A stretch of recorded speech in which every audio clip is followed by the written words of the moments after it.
And guess who's back again with some of that good stuff. Today, IRJB of Starcraft Cast's YouTube channel have for you a short set of matches between Kimkissan, who's here playing the Teal Protoss, up against JH, using the name Gasvulture, here playing on the Red Terran on the opposite side of the map, the top left corner against the top right corner. Kimkissan is going for, I think, or I assume, allegedly, a mid build. Otherwise, he wouldn't be sending the probe out into the middle at 7-9 psi. So let's see how this is going to pan out for Kimkissan. There is the pylon. Starts off with scouting the top spot first, of course, because it's closest and he wants to get back here right on time. Gasvulture starts out with an 8-10 barracks and a 9-10 depot. Very standard stuff. Gonna get that marine out nice and early. Get himself some real nice fighting ability really early into the match. Double gateway coming out for Kimkissan. Now scouting the other spot that is closest to the mid build, to the proxy gateway on the middle there. Barrack number 2, a bit oddly spaced. I don't like the spacing here from Gasvulture at all, but it might just work out perfectly fine. It most likely will work out perfectly fine. There's barrack number 3, and 2 is on the way. SV goes out into the middle of the scout. I think it will find this gateway proxy rather soon. Second pylon there in the base.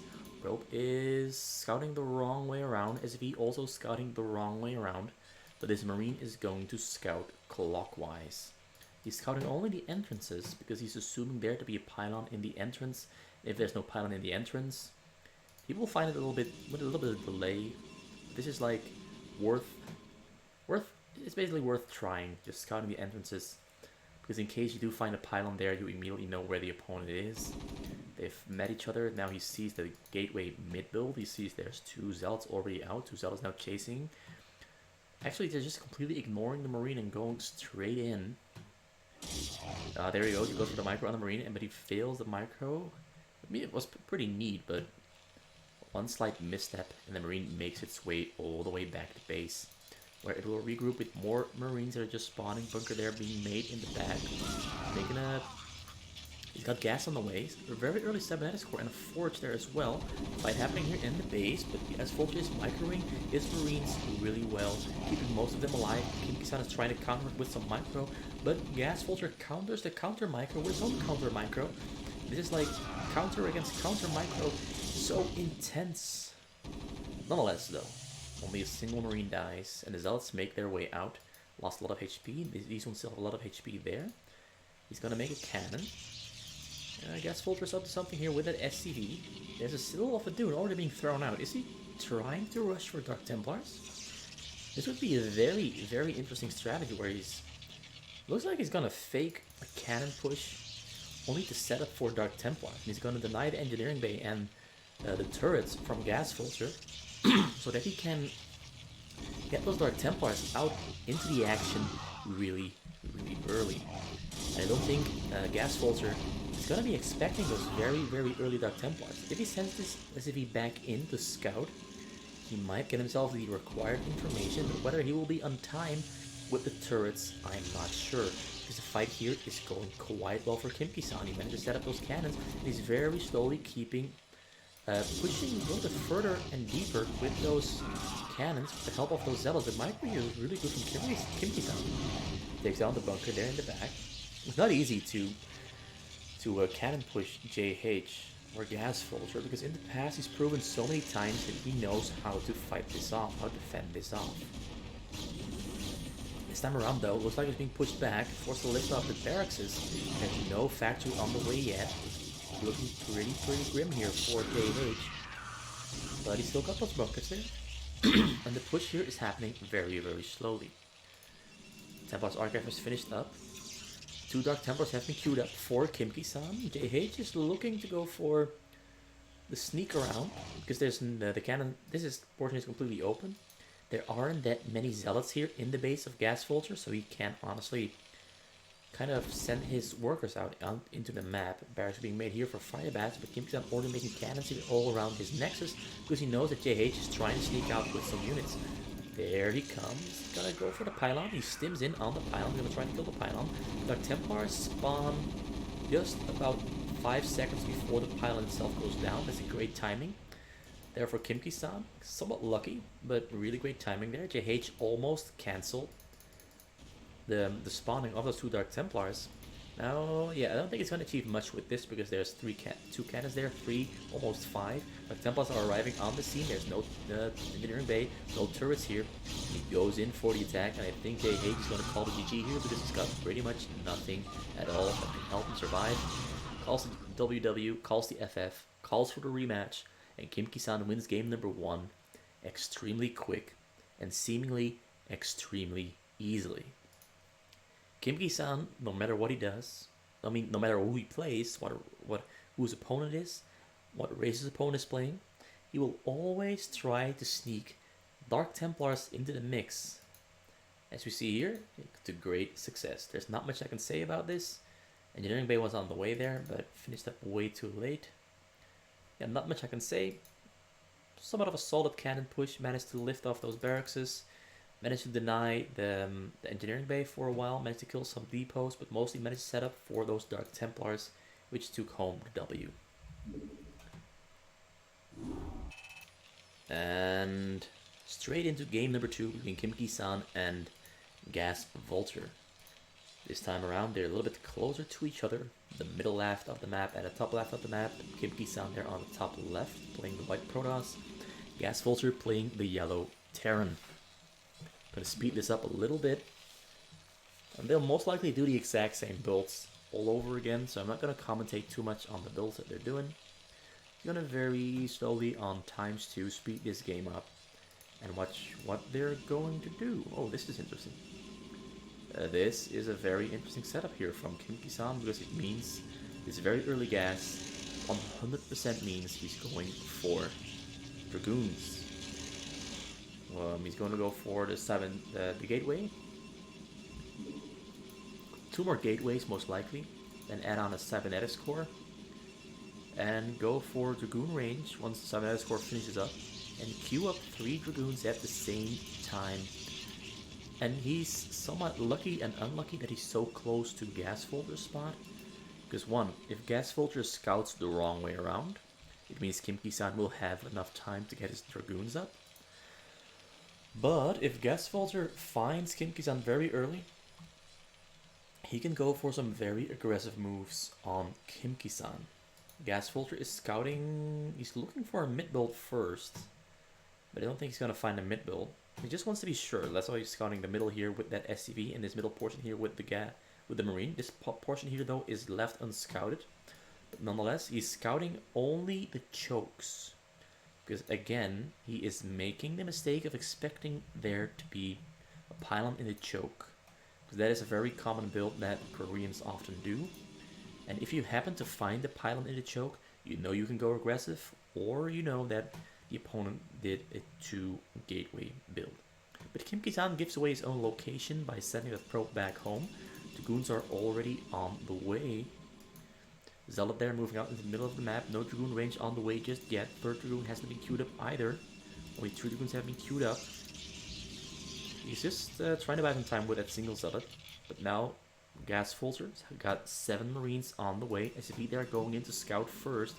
For purposes of recon, 2 of those Dragoons are about to finish. One of them is a little bit late.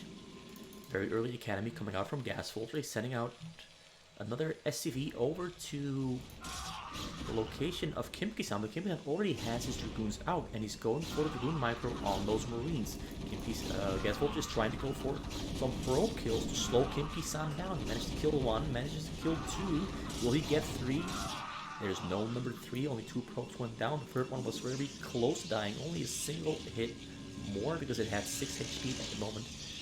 At the moment he died. He built a bunker there in the front to try and keep Kimkissan contained. But Kimkissan does not have... Kimkissan is going for Dark Templars once again.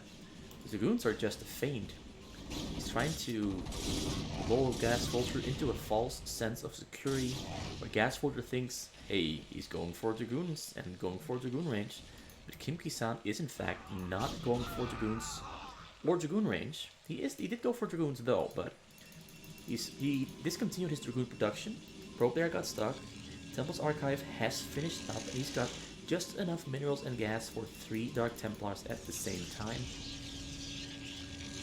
which I think he's going to construct right now. There they are, being warped in. No Dragoon range, and this might either make Gasvulture think, something seems off. He's probably going for Dark Templars once again. Maybe he's just thinking that Kimkissan forgot his Dragoon range and is now forced to sit and wait for the Dragoon range while Gasvulture gets enough time to start making that factory, which is usually the countermeasure against Dragoons. Kimkissan is looking again, checking if there's a turret there in the front, but there's no turret. Engineering bay is now on the way, but the Dark Templars have already spawned and are already moving out, whereas the Engineering bay will probably finish construction once those Dark Templars are already past these bunkers here in the front. Let's just keep it highlighted and see whether he'll make it in time. Dark Templars find their way in through that little nook there above the bunkers. He's going straight for the SCVs and he's going for the Marines as well. Engineering bay is finished. He's got to make some turrets really quickly. He's already hammering away on the SCVs. It looks like Gasvulture falls again to the Dark Templar rush from Kimkissan. And I honestly gotta admit, these Dark Templars are out so damn early that you honestly wouldn't expect. You just wouldn't expect them to be there already. And Kimkissan managed to find 2 very interesting build orders that allow him to make Dark Templars really, really damn quick. Gasvulture in kind of a bad position because he doesn't have a lot of minerals. And more Dark Templars have arrived on the scene. There's a total of 5 Dark Templars inside of his base now. And that's hurting Gasvulture significantly. Wait, it's 6 Dark Templars. And they're hammering away on the command center. The command center goes down and Gasvulture no longer has any minerals. And Gasvulture loses once again in about 6 minutes and 13 seconds. That's probably the fastest I've seen JH lose 2 games in a row to pretty much 2 variations of the exact same strategy. Dark Templar rush. I think Kimkissan is trying to flex a little bit, showing everyone the diversity he has in his build orders. Like, hey, you can go for Dark Templars in this specific way. Oh, wait a second, you can also use this strategy to go for Dark Templars. And I'm kind of wondering, because there's the game number 3, if he's going for Dark Templars again, and which variation of the Dark Templar build he's going to go for. And honestly, both Dark Templar builds that he went for are honestly quite solid options. Because honestly, keeping the Citadel of Doom in the dark, outside of the vision of the Terran, and making them think you're going for Dragoon range and Dragoons really sets up a great transition into the Dark Templars. Because the opponent is of course preparing for Dragoon range to, well, hammer away on the bunkers in the front, but it never happens. It's just a Dark Templar switch. And I'm really liking it. It's basically, the strategies are completely built around misdirection. Misdirecting the opponent into thinking they're somewhat safe, a false sense of security, false sense of expectations, and then subverting those expectations and hitting them with the invisibility of the Dark Templars to hit it straight home. Yeah, Kimkissan is going for a mid-build once again. In whether he's going for the exact same Dark Templar build as from game number 1, I'm not too sure, but I think we can expect something far out of the ordinary. 2 great ways out there. He's going to scout that other mid spot as well, as is of course tradition. Well, it's honestly just the smartest option.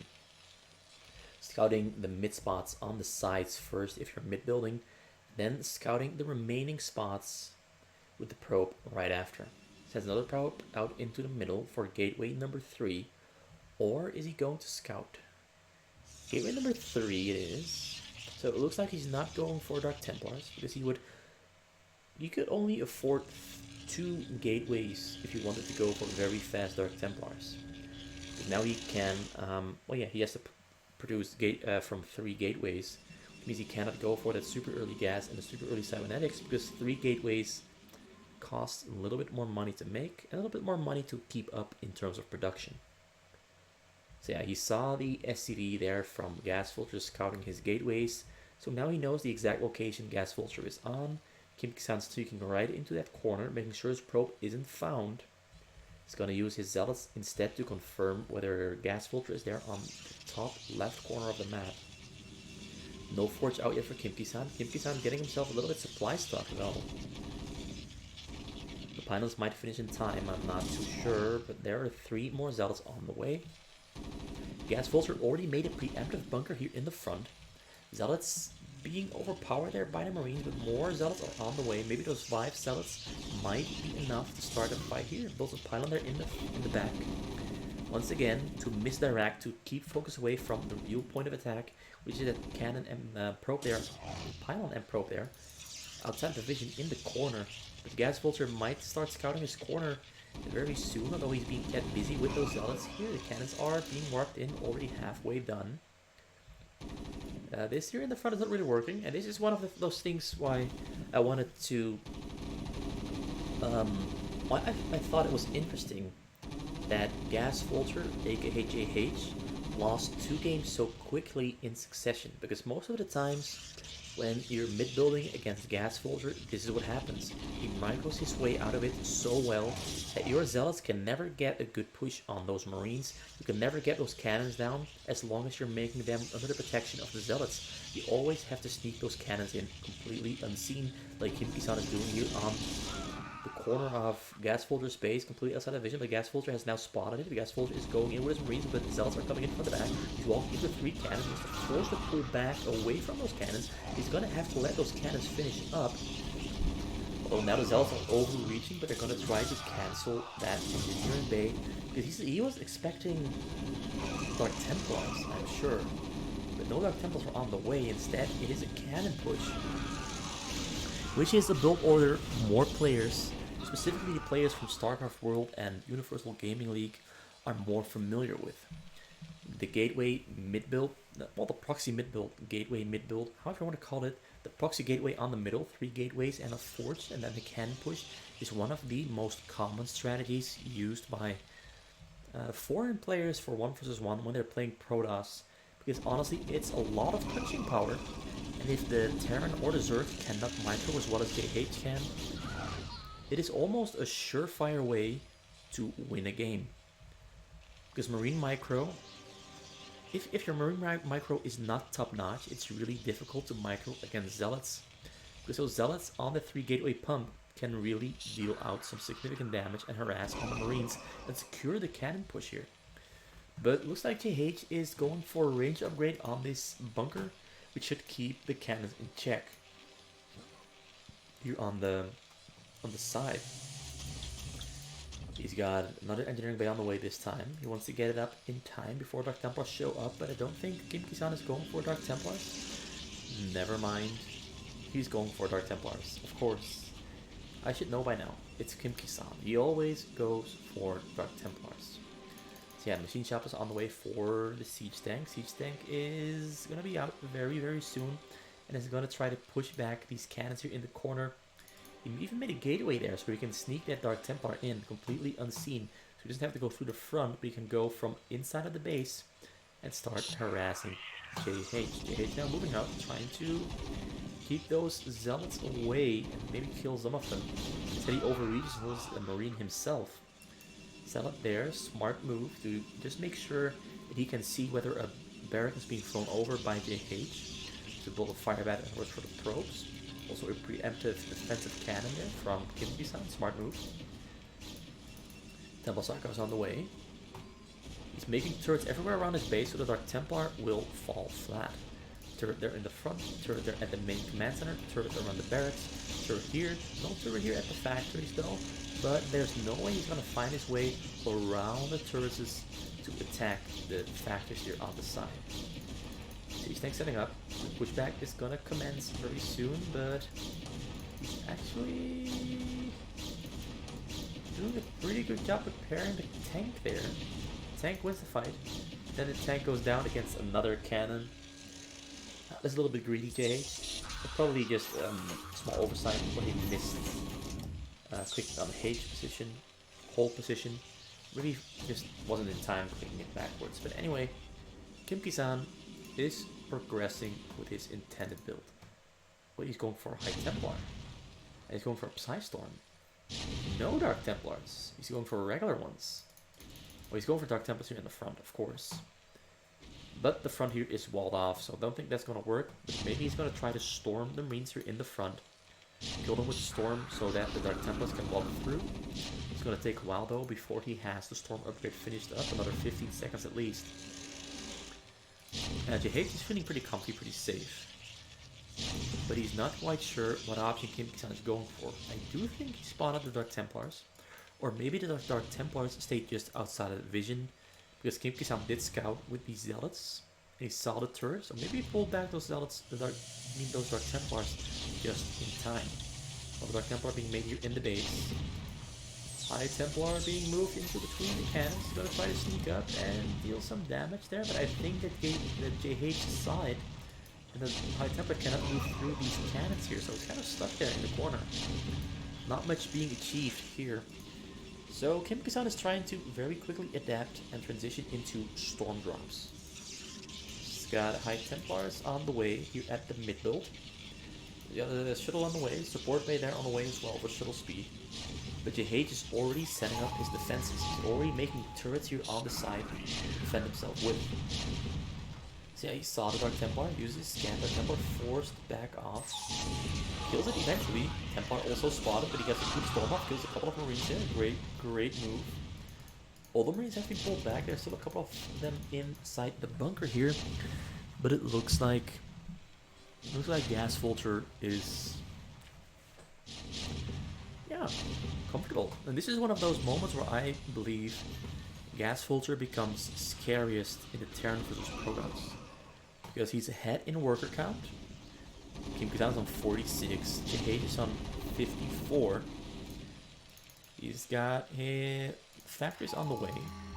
He's not directly under the threat of drops just yet. Even if drop is going to come flying in, I don't think that it's going to make its way in all the way. Because as you see right here, JH has quite fast reaction times, snipes the shuttle with the stim upgrade, and prevents himself from losing Marines to a storm or his SCVs to a storm. So great move there, quick reaction. And Gasvulture is scaling up really nicely. His production ability is rocketing upwards. Turrets there on the side, his defensive ability is all being set into place as well. I do notice one small weakness here though, that these factories are placed a little bit too close to the hill here, which means that there's no room, there is technically room for a turret, but then the tanks would get stuck here in between the wall and the machine shops and the turrets. So that's not that great for JH. But Kimkissan honestly looks to be pretty far behind on him. He did add on 2 extra on the next side to try and catch up in worker count and boost the economy up so he can start building a bigger base. But it looks like JH is feeling more comfortable because he's not trying to push out. He knows he's got the economic lead. I assume he knows he's got the economic lead.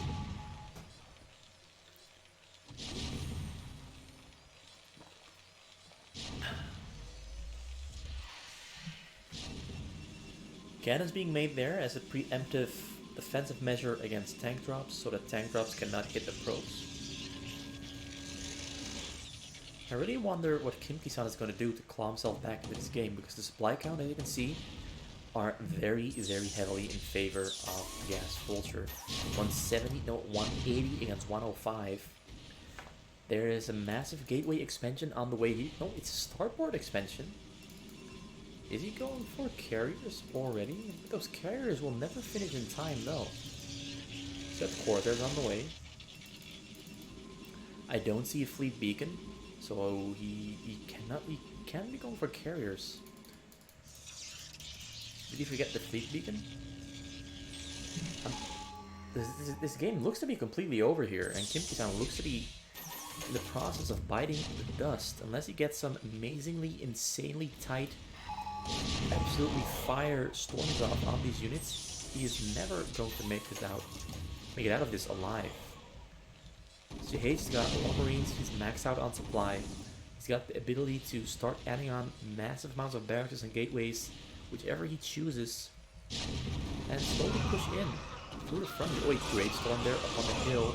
Gets a storm off, gets another storm off on those tanks. A couple of tanks are going down. The Templar there in the mix as well. The Templar is doing a lot of work there. Looks like, oh, he throws on the scan. The Dark Templar went down. Was about to check for scan energy, but he used it already by the time that I was looking in.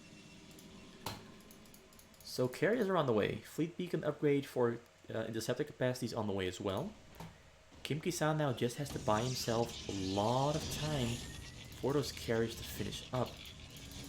But whether they'll be up in time, I don't know, because this push here from JH is looking very, very scary. Got tanks, Goliaths, Vultures, Marines, all pushing in very greedily. And Kimkissan is at least going to need another 40, maybe 30 seconds for all of his carriers to come up and be functional. Maybe even a minute, because he still has to make interceptors as well. Just the carrier spawning is not going to, well, keep him alive here.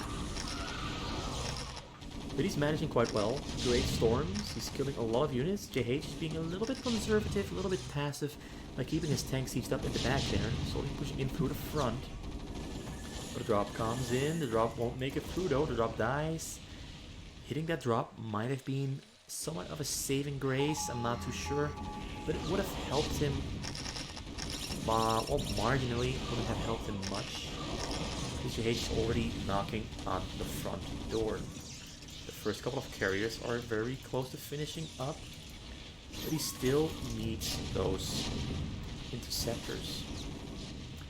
Please JH, pull those tanks up to the front and start pushing quicker and faster, because once those carriers are coming out and coming to attack your ground forces, this game might flip around in favor of Kimkissan really, really quickly.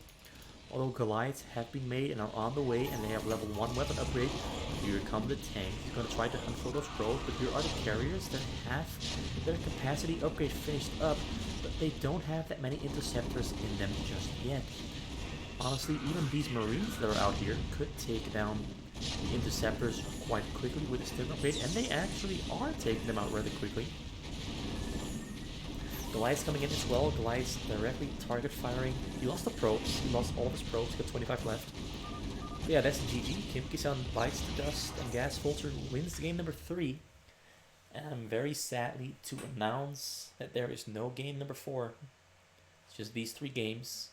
2-1 score, and somehow we never get that conclusion that we all wanted, because this could have honestly been a best of 5. Honestly, it could have been, but it was not to be. Not today. And because it was not to be, not today, well, I was feeling a slight itch in my throat, and that cough just now like completely fixed it.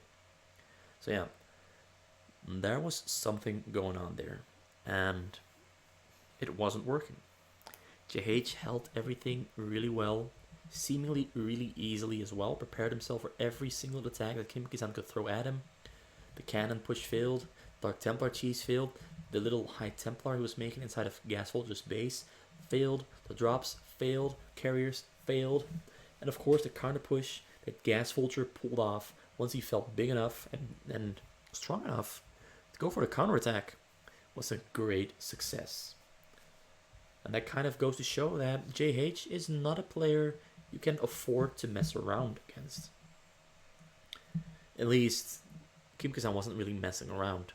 I just don't think that JH is one of those players you can afford to go a mid-build against, unless you're trying to mix it up with some cheesy move like the Dark Templars from game 1 or the Dark Templars from game 2.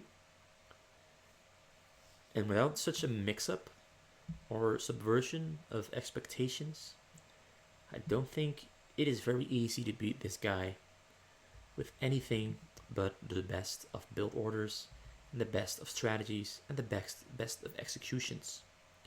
So yeah, thanks for watching. short, somewhat shortish video. 3 replays, quick ones.